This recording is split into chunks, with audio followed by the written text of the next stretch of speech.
Hi, I'm Muhammed Ahmad Hamdan and this is Nightline, the top stories. Malaysia's economic growth brings direct benefits to the rakyat.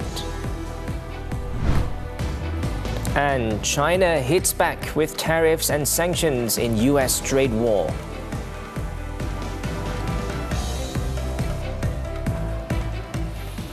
Good morning. Datuk Seri Anwar Ibrahim said last year's 5.1% gross domestic product GDP growth and Bursa Malaysia's positive performance clearly benefited the rakyat. The Prime Minister said investor confidence pushed the FBM KLCI up by 12.9% to 1,642 points in 2024, the highest level since 2020.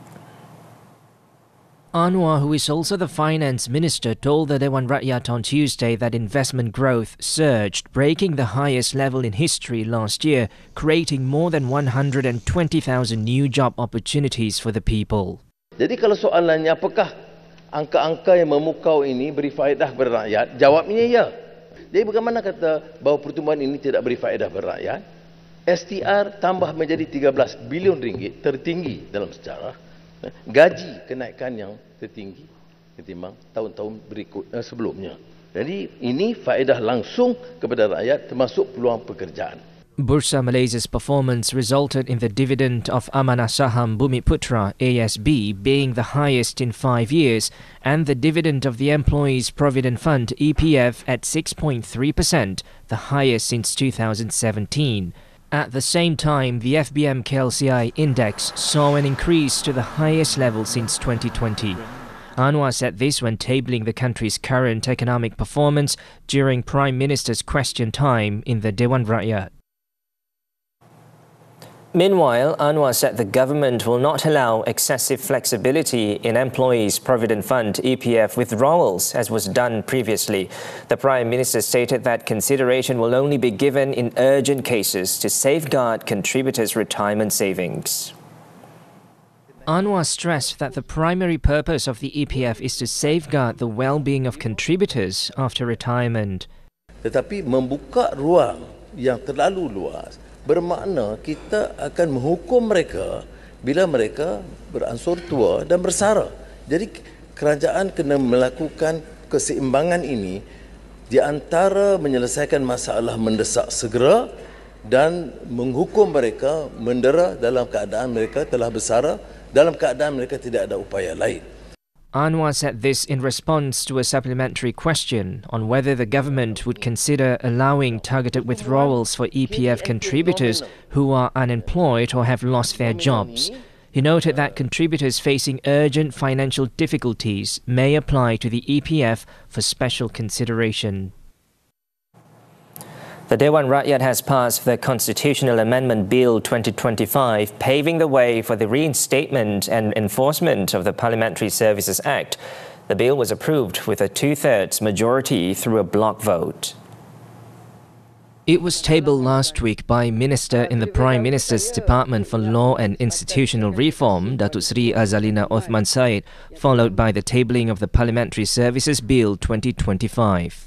Jumlah yang berhormat ialah 222 orang. Yang tidak hadir 17.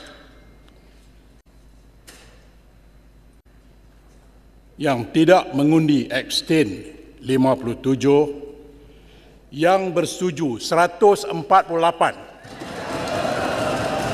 Earlier, when presenting the bill, Prime Minister Datuk Seri Anwar Ibrahim said the amendment, along with the Parliamentary Services Bill 2025, would enable Parliament to function as a truly independent institution. Pindaan ini bukan kecil kerana ia memperkukuh prinsip dan doktrin pengasingan kuasa supaya Parlimen berfungsi sebagai badan legislatif yang bebas, berwibawa dan berdaya saing.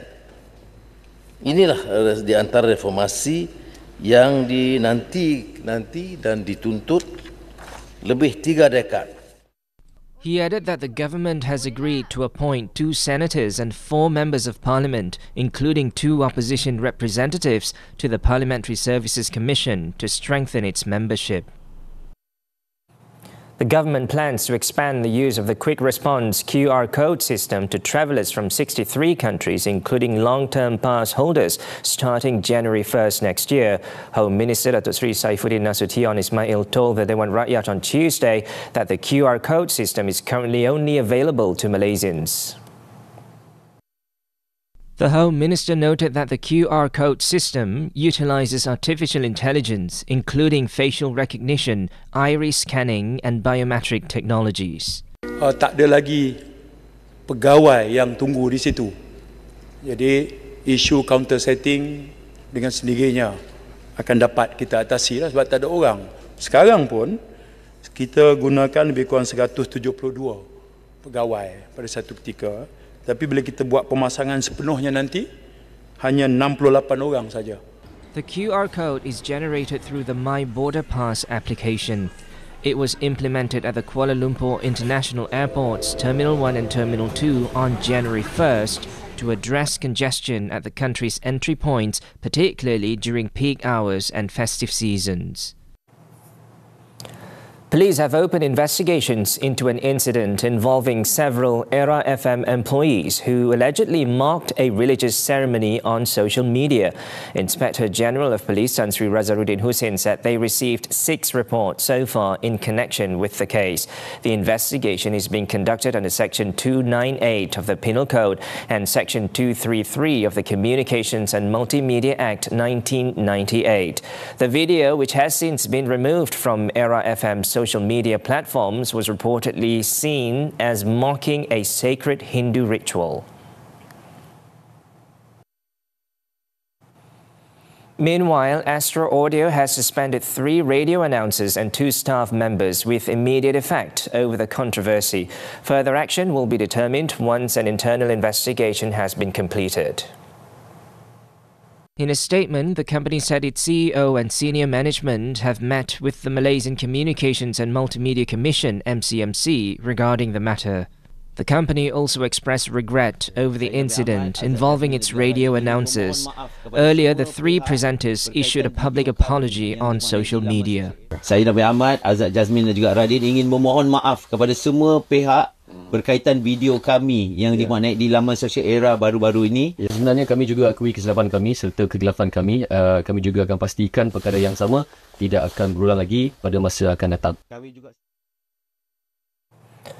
Meanwhile, Prime Minister Datuk Seri Anwar Ibrahim has reiterated that any actions involving the 3R issues, namely royalty, religion and race, could disrupt national harmony and thus should be avoided. The reminder was conveyed by the Prime Minister's Senior Press Secretary, Tunku Nasrul Abaidah. Beliau mengingatkan semua pihak agar mengelakkan polemik 3R dalam sebarang bentuk kenyataan atau tindakan serta mengutamakan sikap hormat menghormati dan kasih sayang dalam hidup bermasyarakat. He was speaking during the Prime Minister's office daily briefing, which was broadcast live on the Prime Minister's Facebook page. Anwar also emphasized the importance of upholding the principles of the Rukun Negara as the foundation of national unity. Moving on, the Malaysian Anti-Corruption Commission MACC scheduled questioning of former Prime Minister Datuk Seri Ismail Sabri Yaakob on Wednesday has now been postponed to Friday due to his poor health. A source from the MACC said Ismail Sabri had submitted a medical certificate. His statement will now be recorded on March 7th at 10 a.m. at the MACC's headquarters in Putrajaya. On Monday, MACC Chief Commissioner Tan Sri Azam Baki said Ismail Sabri was being summoned as a suspect, not a witness, in an ongoing probe involving 170 million ringgit in cash and 16 kilograms of gold bars worth millions of ringgit, which had been seized in an investigation into 4 senior officers linked to the former Premier.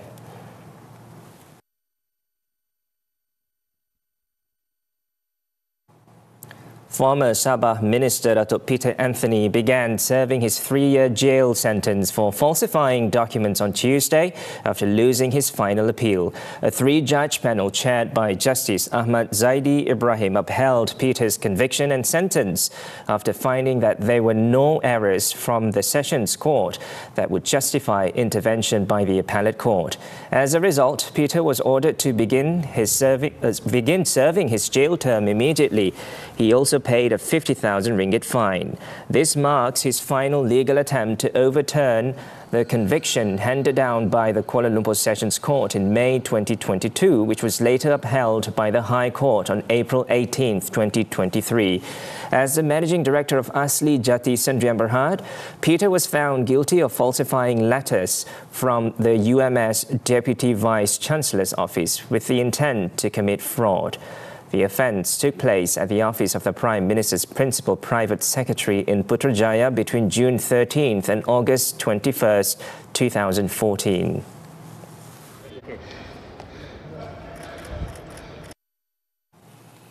In Malacca, a logistics company behind the fatal accident that took 7 lives last December has claimed trial at the Alor Gajah Magistrates Court to overloading its vehicle.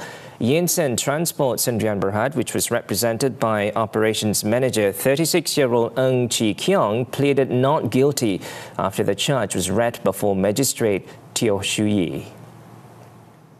According to the charge sheet, the company was accused of exceeding the permitted load limit by carrying 68,260 kilograms of cement, which was 16,260 kilograms more than the permitted load.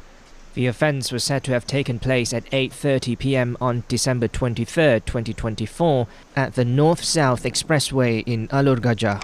The charge, framed under the Land Public Transport Act 2010, provides for a maximum fine of 500,000 ringgit, up to 2 years imprisonment or both upon conviction. The vehicle involved could also be seized. The court set April 8th for the next case mentioned. Police have crippled 2 syndicates, one selling drug-laced vape liquid and the other involved in drug trafficking in 2 separate operations in the Klang Valley last week. Over 17 million ringgit worth of drugs were seized and 12 individuals were detained. In the first operation, police arrested 3 men and a woman aged between 26 and 42 during 4 raids across Kuala Lumpur on February 26 and seized drugs worth 11.53 million ringgit. Kuala Lumpur Police Chief Datuk Rusdi Muhammad Isa said the syndicate rented homestays to store the drugs and process them at a luxury condominium. Adalah terdiri daripada jenis-jenisnya pil ecstasy 62.64 kg yang bernilai paling tinggi sekali 10.46 juta, syabu 20.78 kg, nilai dia 664,000. Investigations revealed that the syndicate sold vape cartridges laced with ketamine and shabu for about 250 ringgit each. In Selangor, over 212 kilograms of drugs worth more than 6 million ringgit were seized in separate raids.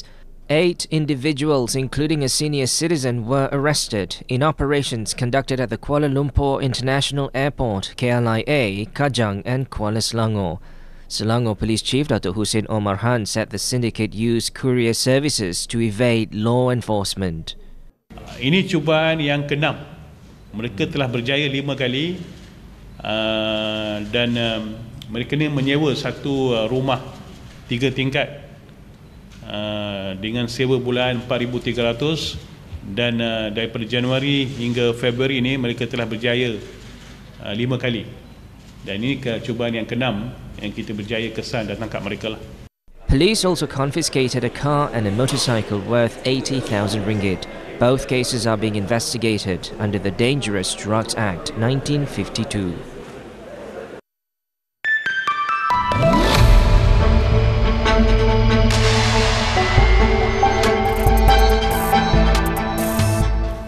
Ahead of Bank Negara's monetary policy meeting on Thursday, the central bank is expected to maintain the overnight policy rate OPR at 3%. The rate is forecast to remain constant throughout the year due to the government's targeted subsidy initiative and US President Donald Trump's trade policy. foresee that the possible changes in policies, especially in respect to the subsidy rationalization on fuel, possible hike in the electricity tariff in the second half, perhaps may have an important implications on how the inflation will actually evolve this year. At the same time, there are also reason to ensure that the OPR remains stable, in particular in regards to the possible hike in the tariff in the US, which I think may have some implication in terms of the global growth dynamics this year. So I think these two factors will play an important role for Bank Negara's considerations about the OPR. China retaliated swiftly on Tuesday against fresh US tariffs by announcing additional tariffs of up to 15% on imports of key US farm products, including chicken, pork, soy and beef. Beijing also slapped export and investment curbs on 25 US firms on grounds of national security, but avoided punishing any household names as when it retaliated against the Trump administration's February 4th tariffs. According to the Commerce Ministry, 10 of the companies have been put on its unreliable entity list for selling arms to Taiwan, which China views as its own territory, although the self-governing island rejects the claim. China's latest countermeasure comes in response to an additional 10% tariff imposed by President Donald Trump, which took effect on Tuesday. This tariff raises the total tax on Chinese products to 20% across the board. The escalating tensions are pushing the world's top two economies a step closer towards an all-out trade war. Indonesia plans more than 20 energy projects worth around $40 billion this year as it seeks to increase domestic refining capacity. Its energy minister Bahlil Lahadalia said the projects include a bid to use coal to create an alternative to a popular imported cooking fuel. In a statement, Bahlil said the projects will be funded in part by the archipelago's new sovereign wealth fund, Danantara. He added that the projects are part of a bigger effort to grow Indonesia's economy and create jobs by improving domestic capacity to refine commodities ranging from oil to nickel. Among the plans is a project to use coal to produce dimethyl ether as a substitute for liquefied petroleum gas. Coal-dependent Indonesia, Southeast Asia's largest economy, is one of the world's top emitters. However, President Prabowo Subianto last year committed to phasing out coal power generation over 15 years and reaching net zero emissions by mid-century.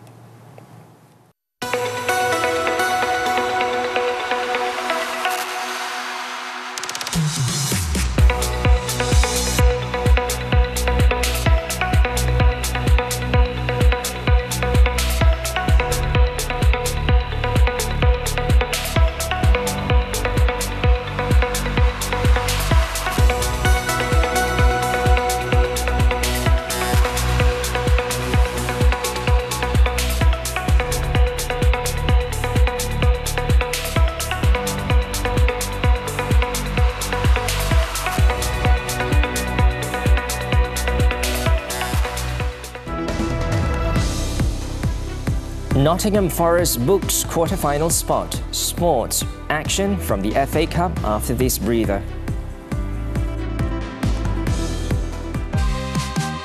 Ramadan macam tak lengkap je kalau tak tengok drama dekat TV3 kan? Jom indahkan memori dengan drama menarik minggu ini. Anak ni perhiasan rumah tangga. Awak punca saya tak ada anak tau. Awak nak satu Malaysia tahu yang anak kita mengandung luar nikah. Boleh tak? Mia tinggal dengan An. Awak tak percaya aku. Tak percaya Mia. Apa yang awak buat ni? Saya merasa campur. Ini antara saya dengan mak saya. Dengan cara berkeras macam ni. Awak fikir ini caranya? Salam Ramadan. Indahkan memori di TV3. Alhamdulillah bertemu kita sekali lagi pastinya dalam bulan Ramadan Al-Mubarak bulan 1000 rahmat. Pembuka Sembang Sahur musim ini ganjaran menyampaikan ilmu pada hari Rabu dan Aboy beriah sajian dengan pelbagai menu topik budaya makan pada hari Khamis. Jadi jangan lupa temu janji kita Sembang Sahur Rabu dan Khamis 11 malam di TV3.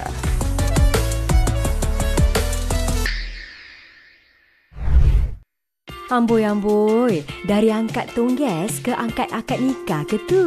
Duit hantaran yang mak Yasin minta, dah ada. Yang mak Ayah minta tu? Kenapa 20,000 je? Kenapa tak lebih? Tapi awas, ada hati yang tak senang. Manalah tahu awak tak jadi kahwin dengan Azhar? Sampai bila dia nak kerja uruskan tong gas bapak dia tu? Saat hilang tong gasmu. Sabtu 10 malam, terbaru di Cerai Karama. Indahkan memori Ramadan di TV3 dan stream sekarang melalui Tonton. Oh sayang, good morning. Alahai, lembutnya suara mami kita yang satu ni. Selalu korang tengok Fasha kat set pengabaran kan, berlakon. Kali ni Fasha Sanda jadi full time mami di rumah. Siapa paling banyak buat mami pening? Anak-anak ke daddy? Nantikan keriangan keluarga Fasha Sanda dalam Oh Mami setiap Sabtu 6 petang. Indahkan memori Ramadan di TV3 dan stream juga melalui Tonton. Sports now, football, the AFC Champions League elite. Abdullah Al-Yazidi earned Qatar's Al Sadd a 1-0 draw with Al Wasl in Dubai in the first leg of their last 16 clash on Monday. The side from the United Arab Emirates took the lead 3 minutes into the game when the Al Sadd defence failed to clear a third-minute corner by Nicolas Jimenez and Alisson struck beyond Neshal Barshami. The visitors bounced back in the second half and managed to level the score through Al-Yazidi, who headed in Akram Afif's inviting in-swinging cross from the left 8 minutes after the hour mark. Despite both teams' efforts to secure a winning goal, the match ended in a 1-0 draw, with each team earning a point and keeping their chances of advancing to the quarterfinals alive. Still on football, the English FA Cup, Nottingham Forest needed penalties to beat Ipswich Town and book a place in the quarterfinals after a 1-0 draw at the City Ground on Monday. In an all-Premier League last 16 tie, it was Ipswich who struck first in the 53rd minute when George Hurst found himself unmarked at the back post and headed home from a corner. However, the visitors' lead lasted for only 14 minutes after Ryan Yates headed in the equaliser from Anthony Elanga's cross. Callum Hudson-Odoi came closest to finding the winner for the hosts when his curled effort clipped the top of the crossbar, but Ipswich held out, forcing 30 minutes of uneventful extra time that came and went without a breakthrough. After 9 penalties found the back of the net, Forest keeper Mads Sells dived the right way to keep out Jack Taylor's effort and send his side through 5-4. Awaiting Nuno Espirito Santo's side on the final weekend of March is a trip to Brighton and Hove Albion, who knocked out Newcastle United on Sunday. The Brazilian Campeonato Paulista now, Jonathan Caeri's second-half goal gave Sao Paulo a 1-0 victory over 10-man Novo Horizontino in the quarterfinals on Monday. Both teams created chances in the first half, with Novo Horizontino nearly taking the lead just before half-time after Patrick Bray's powerful strike from outside the box was saved by Sao Paulo keeper Rafael Monteiro. The hosts remained determined and came back stronger in the second half, with Caeri scoring the winner in the 63rd minute to seal the crucial 1-0 victory and secure their place in the semi-finals. Luis Zubeldia's men will now face Palmeiras for a spot in the final. Arab summit to focus on Egypt's alternative to Trump's Gaza Riviera. The details when Nightline returns. Dah lama tak tunjuk skill memasak? Ramadan tahun ni, jom indahkan memori bersama keluarga di dapur. One pot lasagna. Tapi jangan risau, sangat-sangat mudah nak buat dalam menu sihat Ramadan. So, idea akan cakap lah, sayang boleh tak kalau you masak? I say, you masak sedap. Betul sayang? Bukan macam tu sayang. Ya Allah. Okey, dah. Anak mama masak apa tu? Salam Ramadan, indahkan memori di TV3.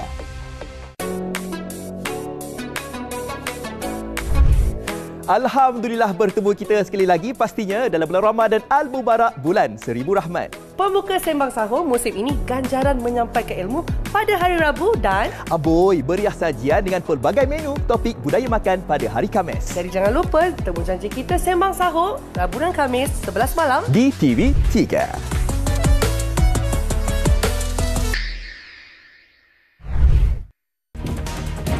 unlocking the future of business.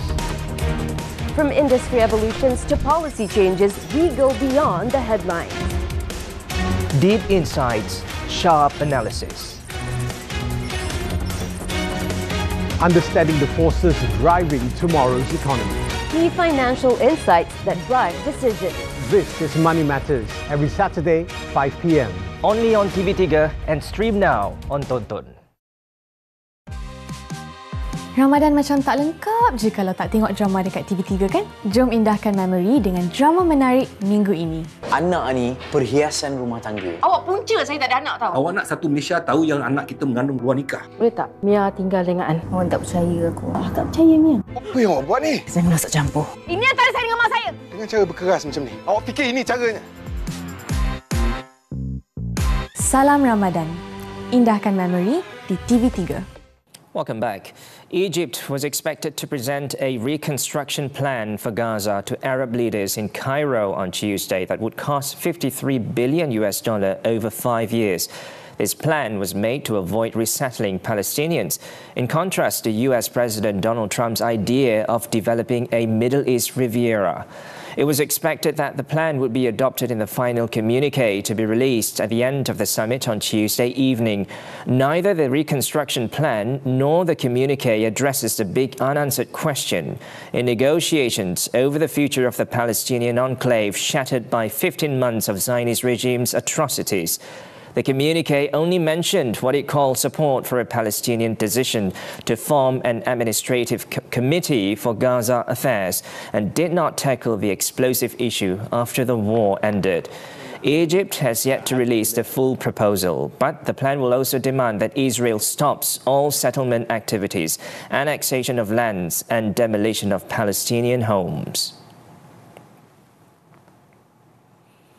Meanwhile, Hamas said on Tuesday that disarming is a red line for his movement and other Palestinian groups in negotiations to extend the fragile Gaza ceasefire. Its leader, Sami Abu Zuri, stated that any discussion about the resistance's weapons is nonsense.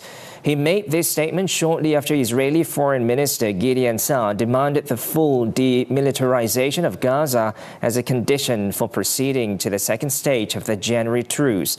Fighting in the besieged enclave has been halted since January 19. Under a truce arranged with US support and Qatari and Egyptian mediators, during which Hamas exchanged 33 Israeli hostages and 5 Thais for some 2,000 Palestinian prisoners and detainees. However, the initial 42-day truce has expired, and Israel, which has blocked the entry of 8 trucks into Gaza, remains far apart on broader issues including the post-war governance of Gaza.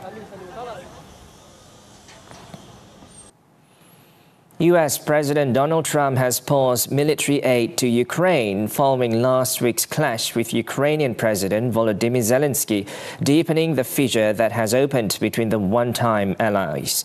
According to a White House official, Washington is pausing and reviewing its aid to ensure that Ukraine is committed towards arriving at a solution as Trump is focused on achieving peace. The White House, however, had no immediate comment on the scope and amount of aid affected or how long the pause would last. Meanwhile, Ukraine said it would do everything possible to maintain its ties with the United States, emphasizing that Kyiv still had the means to supply its frontline forces. Trump has upended U.S. policy on Ukraine and Russia, culminating in an explosive confrontation at the White House on Friday when Trump upbraided Zelensky for being insufficiently grateful for Washington's backing. The Singapore government is set to consider caning as a punishment for certain scam-related offences, recognising the serious harm they cause. Minister of State for Home Affairs, MHA, Sun Xueling, told the Parliament this on Tuesday as she was responding to an MP who asked whether caning should be legalised for serious scam-related offences during the debate on the Home Affairs Ministry budget. Previously, Jurong GRC MP Dr. Tan Wu Meng had called upon the MHA to allow caning for scam offences. At least $818.5 million was lost to scams in Singapore in 2024, an increase of 70.6% compared to the previous year. Singapore Police Force reported that the total number of scam cases also increased by 10.6% to 51,501 cases last year, which accounted for 92.3% of cybercrimes reported last year.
Globe returning to the world's most extreme urban downhill mountain bike race in 2025, battling for the title.